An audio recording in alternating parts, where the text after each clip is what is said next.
Ben sends high-res scans of the negatives to forensic photo analyst and former LA Times photographer George Reese. Okay.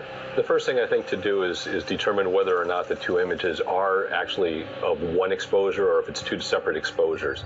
George takes the two negatives and overlays them to make sure they are the same image. It's good to see that they match up. Yes, they do match up. The forensic comparison suggests that the doctored photo is enhanced, but not faked. Yet, there are bigger issues.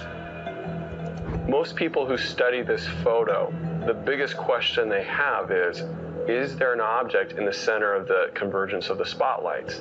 And what do you say? Well, if we zoom in on the image, and if we adjust the brightness and contrast of it, we definitely can see that there's more density in this one area of the image, which indicates that there may be something there, but we can't determine the size or the shape of it. It might be something in motion. It might be something translucent. At the archives, when I was looking at the negative, I noticed that every collection they had of these negatives had the same notch codes, except for this one. Can you tell us anything about the notch code that is in this photo and why it's different? Yes, this image has a single notch. It's kind of a U-shaped notch up in the top right-hand corner. So this is the notch right here.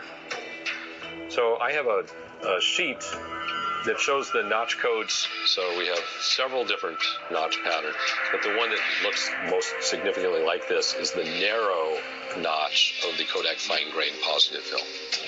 And this would be very indicative of this being a copy negative. So what you're telling me is this negative is not even the original, that this is a copy. That's correct. That is incredible, because everyone's research has been based on this being the original negative. So where is it?